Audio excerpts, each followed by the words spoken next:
Welcome to the Smart Business Revolution. Revolution. Revolution. Revolution. You want a revolution? You say you want a revolution? Revolution. The revolution. It's going on right now. Welcome to The Revolution, the Smart Business Revolution podcast, where we ask today's most successful entrepreneurs to share the tools and strategies they use to build relationships and connections to grow their revenue. Now, your host for The Revolution, John Corcoran.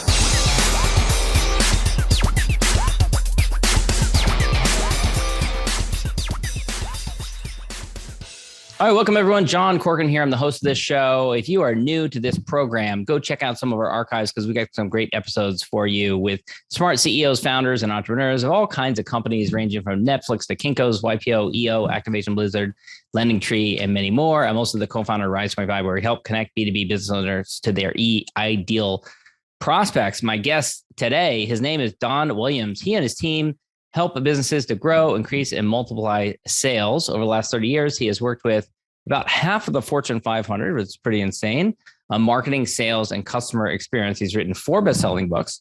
His latest book, Gratitude Stories from Our Hearts, shares inspiring stories of the power of gratitude in people's lives, which if you listen to this show, you know I ask about gratitude. So that definitely warms my heart. He also hosts the iTunes new and noteworthy podcast, The Proven Entrepreneur Show, and he lives outside of Fort Worth, Texas, with the love of his life, Leta. Did I say that correctly? Leta and their 2 chocolate Labrador Retrievers, Maggie and Tess, who must be meaningful to you in order to make it into the official bio. And yeah, our house went to the dogs a long time ago. Good for you. This episode brought to you by Rise25. Go to rise25media.com to learn all about how we help B2B businesses to get clients, referrals, and strategic partnerships with Done For You podcasts and content marketing.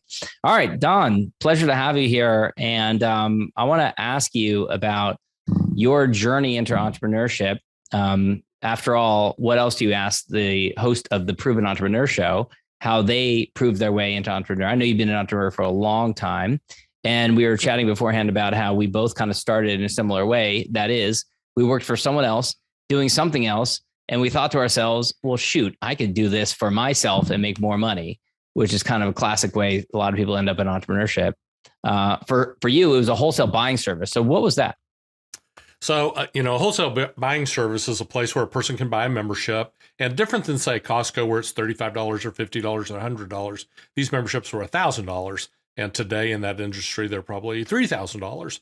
And then you could buy furniture, appliances, window and floor coverings, jewelry, just about anything you could imagine, manufactured direct at a cost plus basis. So, $25,000 worth of furniture, you might be into for $10,000. Okay. And so it's certainly one major purchase like that puts you right side up on your investment into the membership.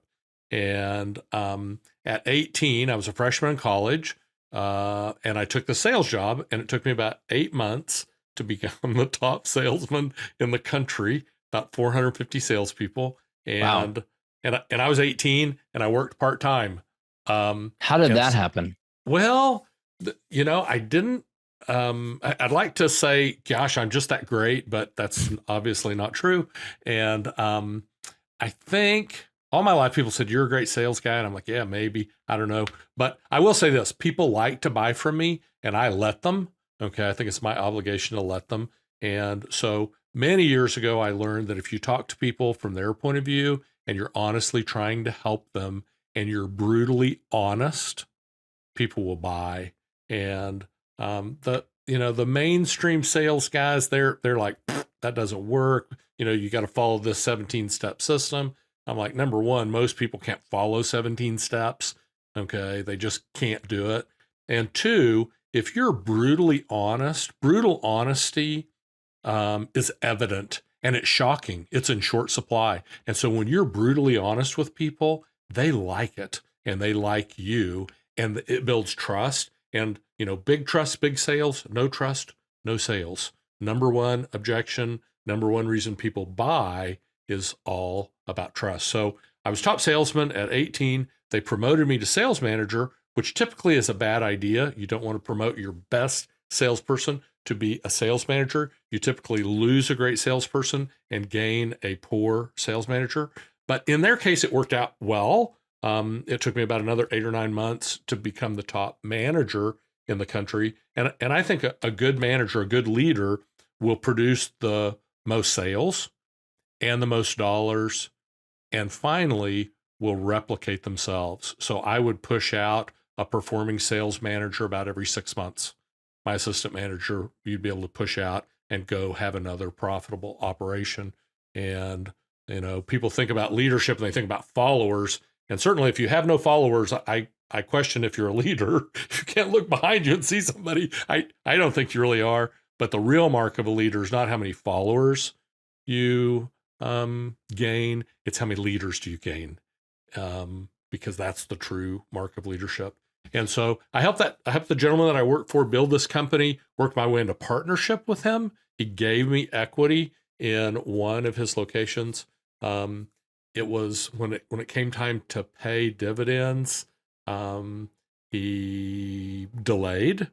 And I said, well, how long will it take you? And he said, 30 days. I was like, no problem. And so 30 days later, I came back and I said, it's 30 days. And he said, yeah, I'm not ready yet.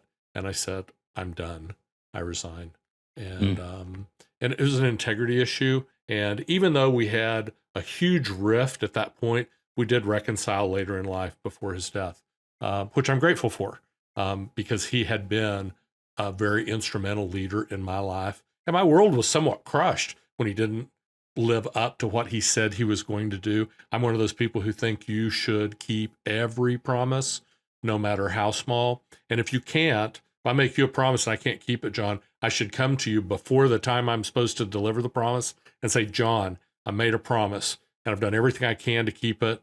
I'm sorry, I cannot. Okay. And that's the only way to break a promise with any decorum. And so he didn't pay me as agreed. I was ill prepared. I did not start my entrepreneurial journey at that exact moment. I went and sold new homes. So I worked for a home builder, and we would show people dirt and show them floor plans and show them pictures of houses, and we'd sell them houses. And I could barely spell house. And the first month I sold 17 houses. Wow. I can remember, and I'm 60, so this was 40 years ago. I can remember realtors would come in and they would have a little button. The really good ones would have a button on their lapel that said $1 Million Round Club, a round table. And I was like, what is that? And I knew, but I'm just ornery that way.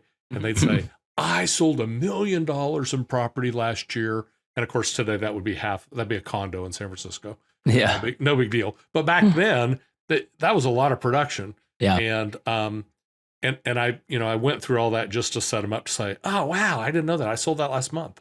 And so always have been kind of that brutally honest guy that people wanted to buy from. And so I just let them. After about a year in that business, I'd saved up my coins. I had enough capital to launch my first company. And I moved to Texas. I was in Oklahoma at the time. I moved to Texas because then, as now, Texas has no state income tax. And so compared to California, where you live, that's 13% difference right there. Yeah. And I think most good entrepreneurs would not like to evade, but like to avoid taxes where possible. And so I moved to one of the nicest places on the planet, Wichita Falls, Texas. Nicest people you would ever want to meet. Worst weather of anywhere in the country. Hottest, that and Bullhead City, Arizona, typically compete for the hottest temperatures in the summertime. And tornadoes in the spring. April 10th, 1979, largest tornadic disaster in U.S. history. So Wichita Falls. But great people. Started that company there. But let me pause right there. Yeah. There's a couple of things I want to unpack here about what you said so far, but it's hard to start a company, even harder to start a company in a new community where you haven't been living. So, I mean, that's like adding an additional challenge, or maybe you needed to do that. But why move to a new place where you don't know the community, you don't know the people, and start a new company there? Well, in retrospect, it might not have been the best decision, and factor in that I incorporated the business on February 17th. I got married on March 16th. and we opened about April 15th. And so huge, big life. Let's move. Big life changes. Let's open a company. Let's get married. And in retrospect, I would say, hey, that's a little too much all at one time. And I went from having a very solid 6-figure income when that was a lot more money than it is today to nothing.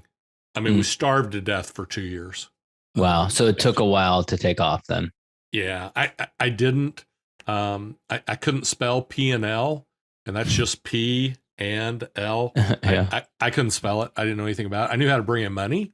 Okay, which for most entrepreneurs, I'm a sales. That's what they say, right? I mean, I think Mark Cuban is credited with saying that sales cures all problems. And I kind of agree with Mark. I think for sure sales cures half of your problems. And the other half, you now have money to hire people to fix. Okay. And so it's kind of like being a football team. If you, my Dallas Cowboys, who are not very good very often, but if they would score 50 points a game, they will almost never lose. Okay. And if your sales are very high, 50 points a game high, you will almost never lose because you'll just have so much excess. You almost can't be that silly, stupid, or ignorant, right, not to do well. But the second year I began to have some mastery, not just over selling and dealing with people, but also in running a business. Okay. And dealing with accounts receivable and accounts payable and taxation and all the other things that go on that a sales guy is not normally, skilled to deal with. Okay. Right.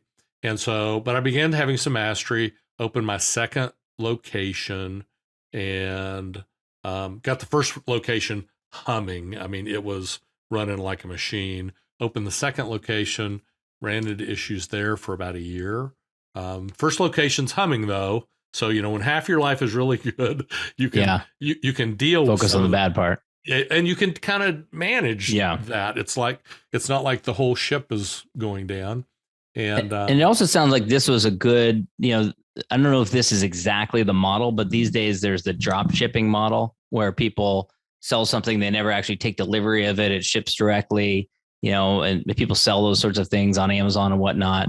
It sounds like this was maybe a low inventory type of business for you. You're just selling the membership and then they get access to buy from the wholesale provider. Is that right? Exactly. And then about, probably 50% of all purchases were furniture. We dealt with 300 different furniture manufacturers.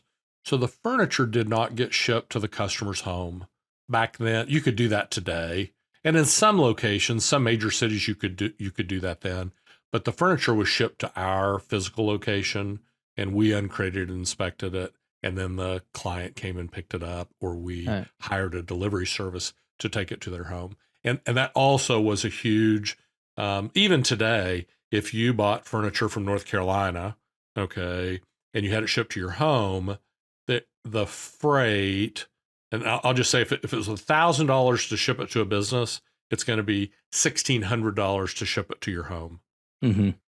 Because it's going on a 54-foot trailer. It's going on a big truck, and it's just a lot easier for the people on the logistics side to unload it at a dock than it is to pull up, in front of your house or condo and go up the steps. And, they're not used to doing that. I want to ask you about, you said that since you were young, people said you were good at sales. And I often say that sometimes our greatest strength becomes our biggest liability because we're good at it. So we don't want to let go of it. And also, as you pointed out, a lot of times some of the best players are not great coaches. How did you get over that? How did you manage to, you said it took about 6 months to teach people to become top performers. How did you teach sales to people who work for you? So great question. But keep in mind, top salesman in the country, and a year later, top sales manager. So I've always kind of had the teacher mentor gene. I guess I was born with it. I don't know. And, I think it's important that you model the right behavior. People, they forget what you say, and sometimes they can't even hear what you say because your actions scream so loudly in their ears. And so it's much better to model it than it is to tell it. And that goes for salespeople or children in your household. It's same principle. And so I was always pretty good with that. Where I was weak was on the business side. I didn't know, I didn't know what a balance sheet was. I didn't know what a P&L was. I didn't know any of that stuff. And I'd always made a lot of money as a young guy. And so I never learned. And so who did you turn to then? You and I know each other through EO Entrepreneurs Organization, which is a community of entrepreneurs who are looking for that type of support. Who did you turn to? So great question. And I won't say I did this well, and I'll tell you a funny kind of sad story, but the first April 15th, I'm looking for an accountant to help me with the tax return. I find a guy, and he was primarily oil and gas accountant, but literally he said, you're here, you're a month late. What do you mean I'm a month late? It's April 15th. He's like, yeah, your tax return's due March 15th. I mean, that's how knowledgeable I was. I wasn't knowledgeable at all. Yeah. And Jim did, and back in that day, you sent all your check stubs and your bank statement, your invoice, you sent everything to your accountant, and they had, I'll say a clerk, though that's not going to be the right word, but an employee in his office entered everything into this is pre-QuickBooks. Yeah. Okay. Entered everything into a system. They printed out your P&L and your balance sheet. Everything went to the appropriate accounts, but the accounts were 4-digit codes. It wasn't as simple as, it kind of took QuickBooks to say, okay, well, account 1000, we could call income, and we could put what it is beside the numbers. And so you wouldn't have to call your accountant and say, what is that? What does that mean? Okay. Yeah. But back in the day, that's how it was. It was all done to a 4-digit code. And so you'd send it off, and they would send you the write-up, what they call the write-up, once a month. And so I learned, like most things I've learned in my life, the hard way. I thought I knew what I was doing. And then when I found out I didn't, I got people who did, to show me. And, we do know each other through EO, Entrepreneurs Organization. And it's a phenomenal resource for entrepreneurs. Unbelievable. In my opinion, the best on the planet. And I know of several that I think are very, very, very high quality. But way back in Wichita Falls, maybe Fort Worth, but I had a client call me one day and said, I think you ought to join this group. And I was like, what's it called? And he said, it's called YEO, which of course was the original name for Entrepreneurs Organization, was the Young Entrepreneurs Organization. And when was this? Was this late 80s, early 90s? Yeah. Yeah, it's the early days. I can't tell you exactly when, but somewhere in there. I said, tell me a little bit about it. And they did. And I was like, okay, I'm not a joiner, and I don't play well with others. I pass. Now, fast forward maybe 25 years later, a friend who I've known for 25 years, tech guy, brilliant, genius tech guy. Okay. So different personality from me. Okay. He calls me and he says, hey, I want you to invite you to come to this thing. And I'm like, yeah, I don't do things. and I said, and if it's multi-level, and I'd known him 20 years. I said, if it's multi-level. Are you going to sell me some Tupperware? I'm like, I will never speak to you again. and he knows me, and he's like, I know. And so it's not multi-level. I go to this dinner. I can't figure out what they're doing, but it's an EO test drive. I wouldn't say it was a good one, but it was a test drive. At the end, the guy who was doing it, he couldn't articulate the offer, which is like number one broken rule of sales. If you can't tell people what the offer is, they certainly can't make a decision on it. Mm-hmm. But he couldn't articulate the offer, and he did say, "Don't make me chase you. Tell me yes or no at the end of today." And I was like, "Well, if you could tell me what the offer was, I could tell you yes or no. But since you can't, I guess the answer is no." Okay. And it wasn't big bucks. It was $5,000 or $6,000. But I called my buddy, the guy who had invited me the next morning, and I was like, Walter Monk, good friend of mine. Walter, do you think I'm going to like this? And he said, I think you're going to love it. And I was like, okay, I'll send him a check. And that's kind of accidentally, haphazardly, who knows, maybe the universe conspired, but that's how I didn't join EO back when maybe I could have been king of the world, when I was just really, really young, and how I did join 25 years later. Yeah, that's funny. I want to ask you about, so in the meantime, your company, you grew your company. It grew to eventually 22 locations. I want to ask you about, you said the second location was a struggle for you. Obviously, you must have figured something out because you had 22 locations eventually. What did you figure out? How did you overcome that hurdle? Man, great question. Nobody ever asked that. So here's how we tripled the business in 3 days. Wow. Now, I've been in business 3 years. Okay. 2 years in Wichita Falls, another year in Fort Worth. 2 years in Wichita Falls, it was painful. Probably 4 years. 2 years in Wichita Falls, painful. 1 year where things really, really rocked and rolled. Open a second location in Wichita Falls, which is like 120 miles apart. And in Texas, that's nothing. I mean, that's like that's like driving to 7-Eleven. Okay. And then the Fort Worth location, I couldn't get it going. But what used to happen is we would have salespeople sit down with prospects. So John and Mary Smith, who'd come in and they were a prospect for what we were doing. And we would sit down with them one-on-one and do about an hour or an hour and a half sales talk. So think like timeshare, camping memberships, lake lots, things like that. It's that type of direct sales operation. And that's how we did it. I met some other people that they were, instead of sitting down one salesperson with one prospect, they were sitting one salesperson down with an average of 3 prospects. Mm-hmm.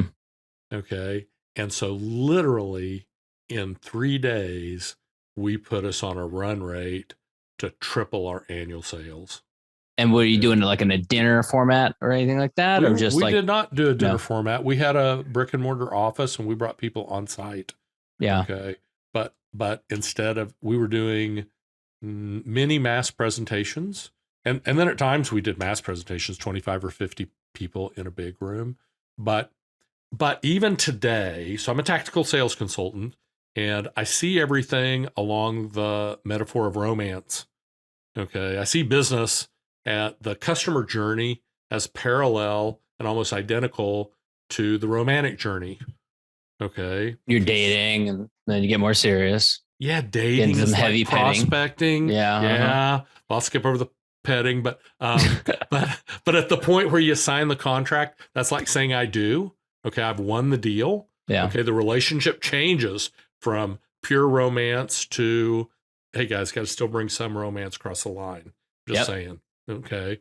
And so for most of my clients now, they have one of 2 problems. One, they don't have enough dates. They don't have a consistent stream of qualified leads.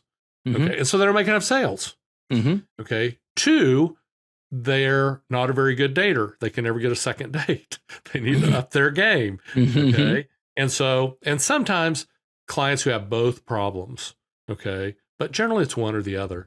And so what we learned there, going back 25 years, was we weren't seeing enough people. Okay. And so time it's our common enemy as an entrepreneur.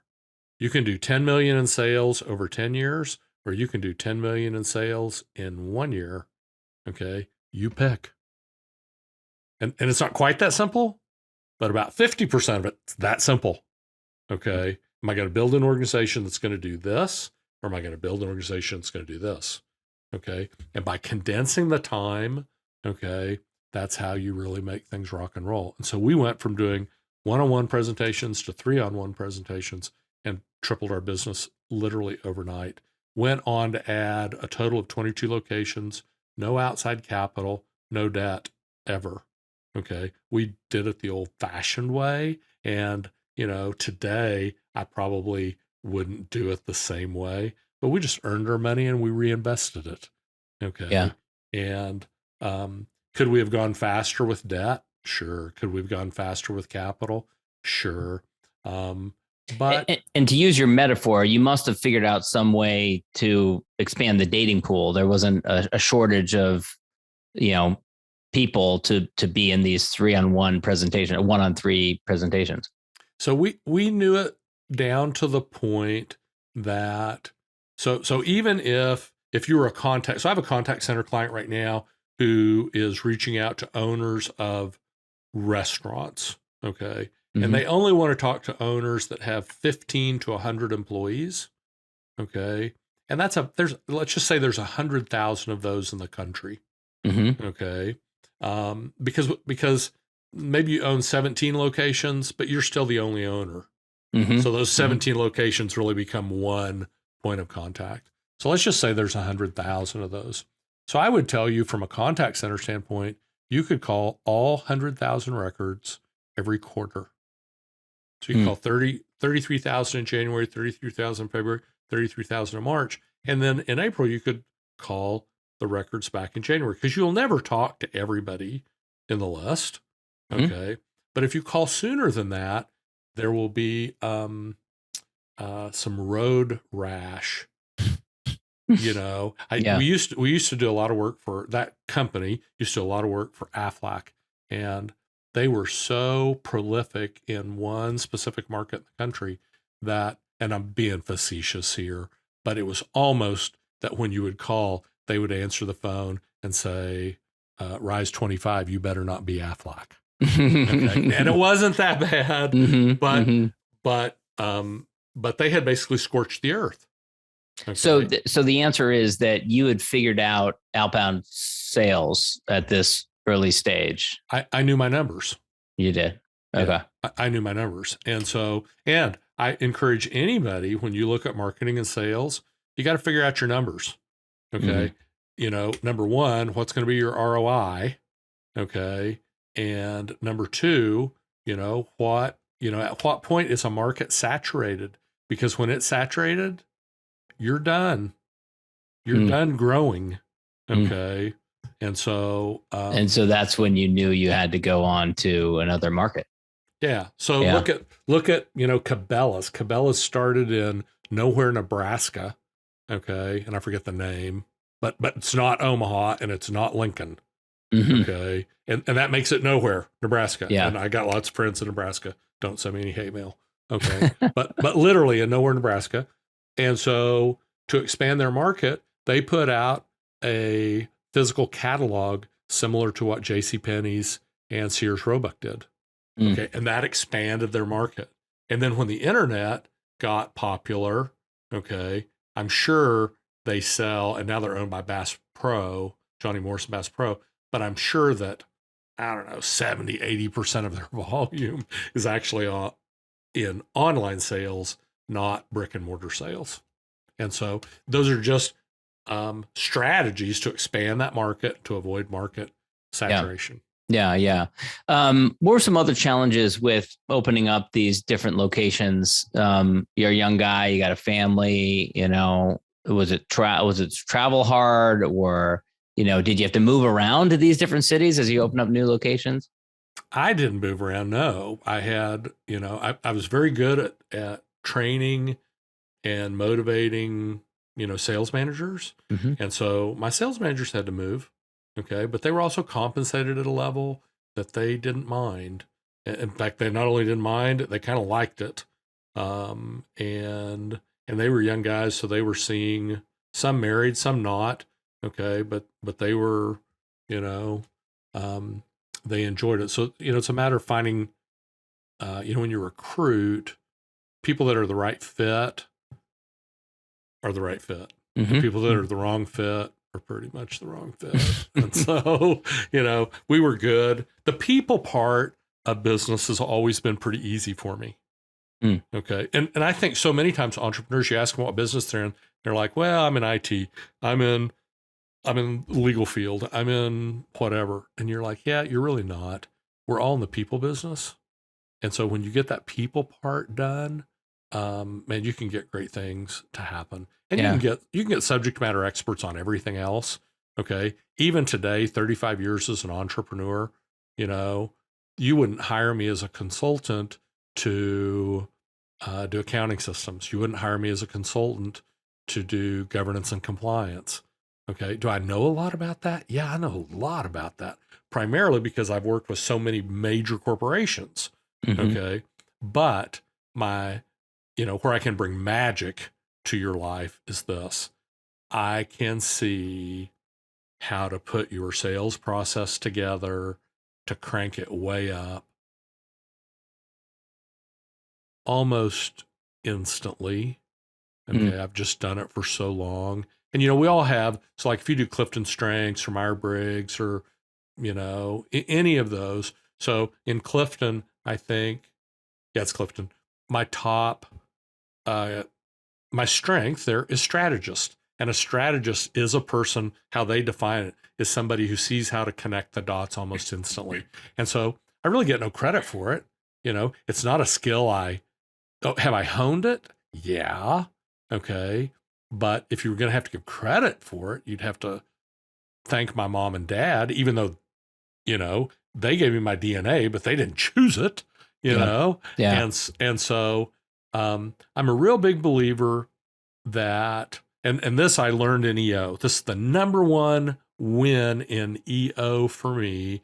And I've written 4 books and have a fairly popular podcast and meet cool people like you that were instantly, brothers. Okay. No matter where. We met in Washington, D.C., 60 days ago. Yep. Okay. And, but the number one thing, my number one win in EO is this. Because of what I've learned in EO, I only invest time and effort where I can be, and I'm going to say this with humility, but where I can be magnificent. And I do workshops where I talk about the word magnificence. And, even when you just use the word, people kind of cringe. they're like, do I do anything magnificently? And I'm like, oh, I know you do. I don't know what it is yet. Give me 30 minutes and I'll figure it out. But there is something you do that you are a genius, you're a wizard, and you perform at a magnificent level. And I really think that's the only thing you should do.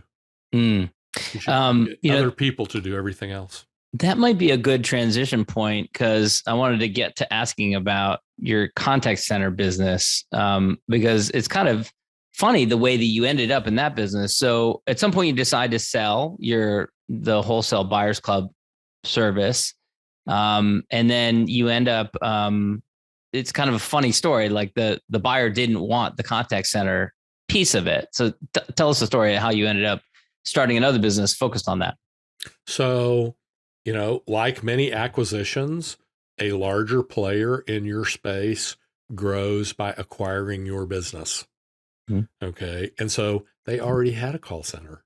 They are, if we were going to do a roll up, if we were going to put 10 auto body shops together, okay, and go take them public, we need the mechanics, we need the bays, we need the buildings, but the bookkeepers in the 10, and I'm not picking on bookkeepers for auto shops, but I don't need 10 bookkeepers for that. I need one.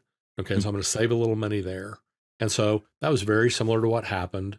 They were not interested in the real estate or in the business or in the call center. And so after it sat idle for a while, not a year, but close to probably, I decided, well, I'm going to be in the call center business. I know how to do that. We had generated our own leads forever. And so here's guerrilla marketing for you. I didn't really know how to go win business there. I'd been direct to consumer my whole career. Okay, so now I'm going to need businesses to hire us for their business initiative. And so I found a list of the largest 50 call centers in the United States. And I sent a fax. Okay. A fax. Back in the day. Right? Yeah. Not a carrier pigeon, not that old. Yeah. A fax. Okay. And I wrote a fax that said, hey, I'm Don Williams, and here's where I'm located. And I've been in the call center business since forever. And here's what I've done in terms of leads and appointments over my career. And if you need a high quality call center, if you have an opportunity come your way, these are my competitors that I'm sending this to. If you have a high quality opportunity come your way that's not a good fit, would you think of me as a potential referral? That's it. That was it. That's all you said. That was it. What do you think they're going to send you business? Well, I'm one of those optimistic, expect things to go well people. Yeah, might as well ask, I guess, right? And so about a month late, well, who's getting the leads? They are. Yeah, sure. Okay. And in that business, if you're a big call center, one of my best friends in the business, they have 8,000 seats. If you call them up and you want 2 callers, you know what they do? They just forget. They don't even return the phone call, probably. They laugh. Yeah. Okay. It's 25 people minimum, 1-year contract, write $100,000 check walking in the door. And we're going to need another one in a couple of weeks. Mm-hmm. Okay. It's that kind of business. So I get a call from a guy I don't know, but from one of the companies that I've sent the fax to. And he said, look, I may have a deal for you. I'm picking up a client tomorrow at DFW International Airport. They think we're going to launch their campaign. We are not. I'd like to bring them to your call center. I don't know him. I've never met him. I don't know his name. Just calls because of your letter that you sent. Because of the fax. Yeah. The fax, sorry. The fax. The fax. And he calls and says, I'm going to pick him up at the airport. I want to bring him to your call center location, and I want you to launch the campaign, and the money that you earn will be yours. I do not want a referral fee. Nice. Going forward, if this works, I'll want referral fees, but on this one, I don't. So literally, I'm talking to him like at noon or 1 o'clock in the afternoon. At 10 o'clock in the morning, he's going to show up. I'm going to meet him for the first time. Client doesn't know that, but right. I know that. And I'll meet the client for the first time. And we need to have the campaign, call center, it's a technology business too. You have to program everything into a script, screens, reports into a switch. It takes a programmer. Most of them want 3 weeks to get that done. I've got something less than 24 hours. And so we get it done. Client shows up. They're in the trucking business. And we launch the campaign. It runs for a year. And so another tip there is this. It's a lot easier to sell what people want to buy than it is to sell what you think they should buy. Mm-hmm. And so if somebody wants to buy something and you can do it, even if you don't know all 26 steps, figure it out. Say yes. Right. And figure it out. Yeah. And that's always a tough one, right? Because the tension there is, staying within your lane, continue to do what you do well, and whether you should chase other opportunities that come along. It is. And, where I see that the most, I have a client right now, they're in the technology business. Most of my clients are what I call scientists. So I work with a lot of law firms, really brainy people, poor at winning business, but really smart people, accountants, pharma, physicians, engineers, people that are really high IQ, but maybe a court low EQ. And selling and buying happens, you don't fall in love on IQ. Yeah. Fall in love with EQ. Okay. And keep in mind, I think business is all about romance. Yeah. Okay? So if they fall in love with me, they will buy. So then the challenge for you is, as a contact center, you do outbound, you make the introduction, and it's not love at first sight. It's much worse, right? To take the metaphor further, like they don't know how to date. So then is that how you got into the consulting side of, well, we have to teach you how to dress. Going to have to teach you how to order a glass of wine off the menu. Use your breath stuff. Yeah. The whole thing. And so, Yes and no. Okay. So we used to just give away hundreds of thousands of dollars worth of consulting when we sold call center business. Okay. We don't do that anymore. If you want a call center, then they're separate businesses. Call center handles phone calls, live chat, emails. The consulting business, we handle problems and we turn them into solutions. And sometimes they overlap, but I don't know, maybe 10% of the clients we're doing both with. Okay. EO. So my passion, what I'm really best at, what I can be magical about, is helping people refine that customer journey to where things get easier. Okay. And you'll have more leads and you'll have more sales and you'll have more money. And you won't even really know why you do, but you will. Mm-hmm. And that's easy for you to keep doing. Okay. When you have to learn the 17-step system by my competitor, that's really hard. And maybe you can do it with a gun to your head for 48 hours. But as soon as time goes by or the threat goes away, you don't keep up with the 17 steps. So, so there is some overlap, but they're pretty separate, businesses. Yeah. Well, I'm mindful of the time. I'm really enjoying talking to you, but I want to be respectful of your time. And since you wrote a whole book about gratitude, I have to ask my gratitude question at the end to make sure that we get that in. So first of all, I'm a big fan of gratitude, like you are, expressing it publicly to those who we're appreciative of. So if you look around at your peers and contemporaries, however you want to define that, who do you respect? Who do you admire? Who would you want to just thank publicly for helping you along the way? Okay. So, and I believe when you intentionally practice gratitude, it starts out with, I'm grateful for. So I'll answer that question in this manner. I'm grateful for Gina Mollicone Long, Whistler, Canada, who I met in Bangkok, Thailand, and she shared something with me about human performance and emotion, and that humans perform at their very highest level when they express or experience gratitude. And that put me on my gratitude journey. I had won at almost everything I'd ever done, but I'd never been that grateful. I expected to do well, and maybe that's one of the reasons I did pretty well, but I never really was grateful. And so sometime when we have more time, I'm happy to tell that whole story, but I'm grateful to her. In EO, I'm grateful to Warren Rustand, okay, out of Scottsdale, Arizona. He just wrote a book called The Leader Within Us. He's been a phenomenal mentor to me. George Gann, who I met in EO, who is lives in Kuala Lumpur, Malaysia. And then I'll reference my EO forum, which is 7 other gentlemen, most of whom I've been with for almost 9 years now. And that group of men who have, poured into my life and given of their time and of their intellect and of their heart, I am really grateful to them.